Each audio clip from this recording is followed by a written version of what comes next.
So David, in your new book, you talk about some of the surprises of the Obama foreign policy, and one of the real surprises has been this real strong embrace of hard covert power. And Megan, you wouldn't have expected that from the Barack Obama you heard during the 2008 campaign. He talked about engagement with other countries, turning away from the Iraq War, softer power. America can't do this alone. And what we discovered is that once he got into office, there were at least two big programs, two big hard power programs that he not only adopted from the Bush administration, but he doubled or tripled down. One of them, of course, is the drone program over Pakistan, and it's now spread to Yemen and used elsewhere in the world. And the other, the one they never talk about, is the cyber offensive program, which, as we reveal in the book, has been used for many years now against Iran, first under the Bush administration and now in much larger ways under Obama. The one real wedge that the Republicans seem to have found against Obama on national security has been Iran.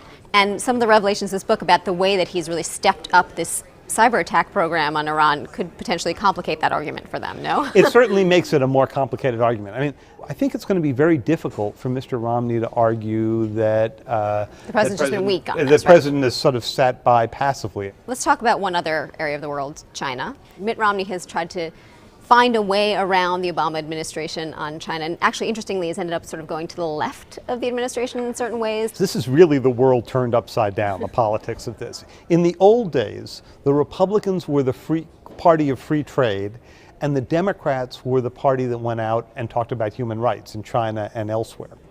In this case, you've had the Republicans, or at least the Republican candidate here, talk about imposing trade restrictions from day one in retaliation for China's currency manipulations. We can't just sit back and let China run all over us. People say, well, you'll start a trade war.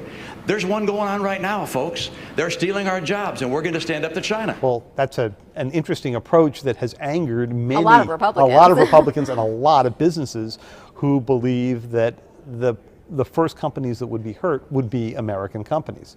So David, let's say Mitt Romney wins the election. What part of the Obama doctrine, as you define it in the book, do you think he holds on to, and what part do you think he gets rid of? Well, I think he certainly holds on to the hard power and covert elements of it. Just as President Obama took from President Bush the drone strikes and the covert program against Iran, I think the next president will have to do the same, because they are the only alternative to getting the United States, in the minds of many, into actual war. The part that I suspect that Mr. Romney would not adopt as much is the reliance on multilateral institutions, the United Nations, the IMF, and others, to act for the United States when the U.S. believes its major interests are not necessarily threatened. And here, President Obama has been more willing to sort of step back and let others take the lead. Lead from behind. Lead from behind is a phrase some have used. Lead from behind the scenes is another phrase they've used. I'm not sure any of them quite fit. Mitt Romney frequently says the United States should be in the lead on almost everything. President Obama says we can't afford to do that anymore. And there are some issues where other countries have greater interests than the U.S. does, and they should be investing both the time and the money and the personnel to take the lead. And I think that's a big difference in the worldview between the two men. And that will be one of the big questions in this election. I think it will. I think the sort of American preeminence is going to be a subtext of the whole election.